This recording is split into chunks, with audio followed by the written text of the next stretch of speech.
suatu ketika katanya di alun-alun Konya, jadi bayangkan Rumi yang tadinya kayak sekarang mungkin kayak siapa ya, kayak Agim gitu deh, dai terkenal di mana-mana, dia pakai jubah, orang salim dan lain sebagainya.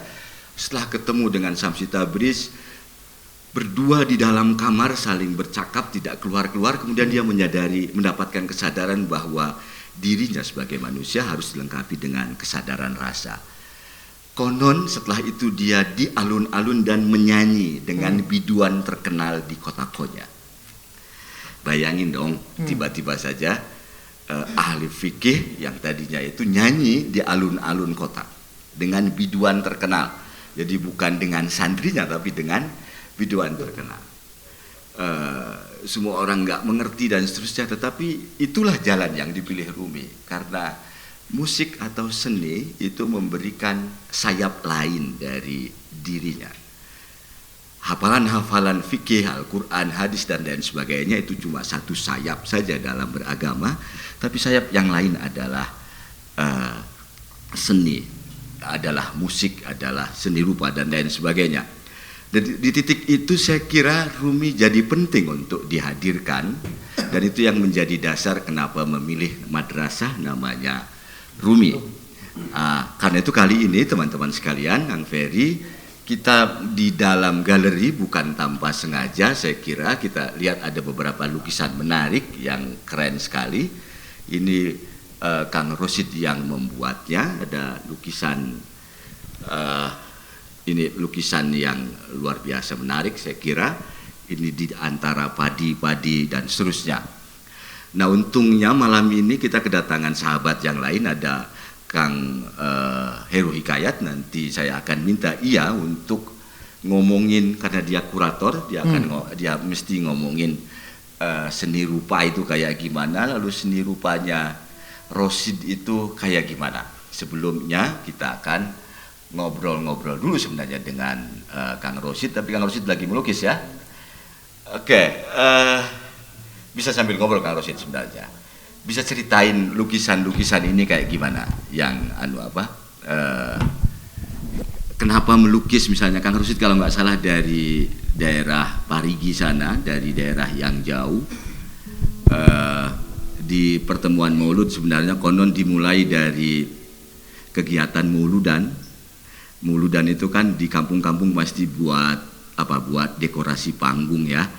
Ada merek, ada dengan, pasti pakai dengan kan, dengan perayaan Maulid Nabi kita kan gitu. Lalu pasti bawahnya ada gambar-gambar dan seterusnya. Nah, Kang Rosid kecil katanya dimulai dari itu, kemudian nggak tahu tiba-tiba berkembang menjadi sehebat ini. Karena ada banyak dari kita yang waktu kecilnya juga saya kira sama ya, bikin lukisan-lukisan gitu, tapi sampai gede nggak jadi juga tuh. Gimana tuh Kang Rosid tuh?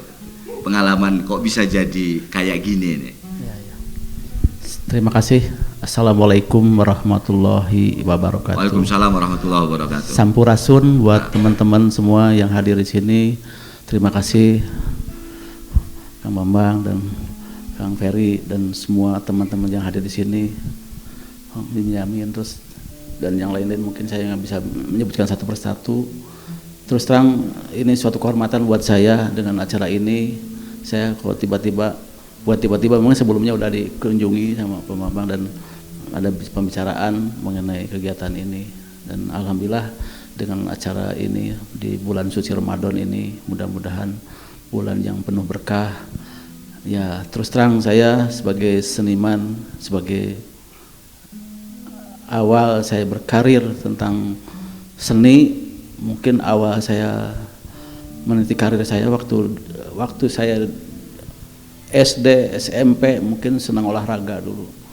Tapi waktu itu memang saya senang coret-coret juga gitu. Coret ya. Saya ya cerita tentang masa kecil saya waktu saya SD mungkin senang melukis bintang film dulu zaman ya Rano Karno atau tentang pahlawan, tentang siapa yang dikenal dengan itu. Saya selalu melukis potret-potret orang-orang yang terkenal dan tokoh-tokoh masyarakat atau tokoh-tokoh nasional. Waktu SD itu suka melukis pahlawan revolusi, pahlawan-pahlawan gitu di SD itu. Terus SMP waktu itu mungkin lebih fokus ke senang olahraga begitu. Ya. Tapi pelajaran menggambar saya paling menonjol waktu SMP. Nah, waktu SMA mungkin saya dulu waktu SMA tuh nggak ada pelajaran menggambar, tapi karena saya dulu waktu pulang sekolah kadang-kadang suka banyak waktu yang terbuang, dan saya kadang sambil senang olahraga terus pulang sekolah saya melukis potret dulu.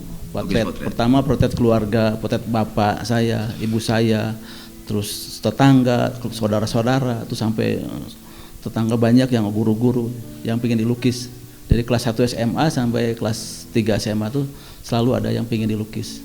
Jadi itu benar-benar datang dari ini sendiri gitu, nggak ada istilahnya orang yang ngasih arahan atau masukan, kamu harus jadi seniman atau kamu harus punya bakat tekuni, enggak.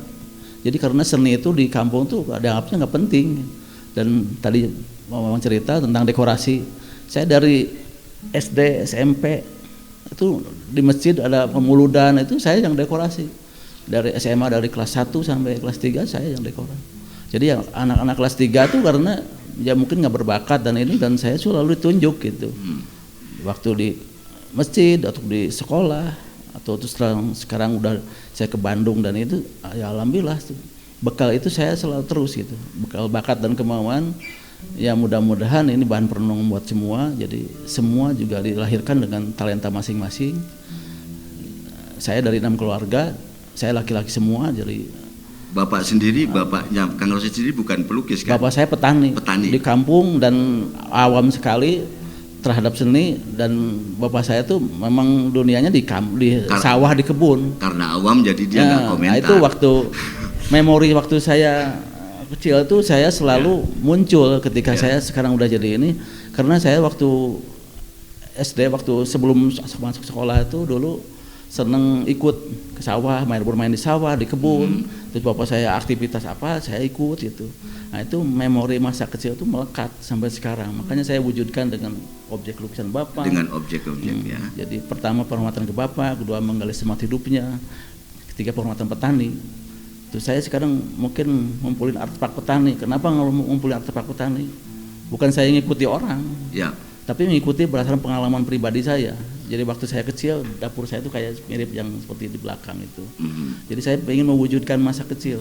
Jadi ketika saya udah jadi sekian puluh tahun menjadi seniman, muncul memori masa kecil itu muncul ketika saya punya lahan, terus saya ingin bikin saung. Kebetulan saya saung itu bekas lumbung padi. Terus akhirnya setelah berdiri saung, baru kepikiran ngumpulin artefak petani. Jadi sampai sekarang terus. Jadi setelah sekian tahun saya ngumpulin, ada Mas Ucok kurator, dia pernah komentari saya, Rosid ini saung Kang Rosid karya gitu. Bagi saya mah ini Kang Rosid benar-benar niat dan ngumpulin dan benar-benar serius saya lihat. Bagi saya mah ini karya. Saya baru nyadar waktu itu di Jakarta. Seperti itu mungkin itu sebenarnya juga ya, sama itu kan kenangan dari ada cangkul, kemudian ada gergaji. Itu bekas bangku sekolah SD itu. Sekolah SD ya. Nah, itu saya dapat dari dulu Pak Maman, ada guru mantan kepala sekolah di Coblong, SD Coblong. Dia pas saya main ke rumahnya ada bangku itu, saya dikasih. Terus saya bawa, udah lama ide berkembang, ada kayu itu, saya bikin bentuk pensil. Terus ide lagi berkembang lagi, ada cangkul, ada gergaji. Jadi ya kalau pengen orang berpendidikan tinggi ya harus bekerja keras dan belajar dan terus melatih, mengasah terus benar mengolah. Jadi seperti pengen petani, pengen hasil panennya bagus ya harus benar-benar. Saya pikir pesannya anak-anak sekolah jangan lupa pada cangkul dan gergaji gitu ya.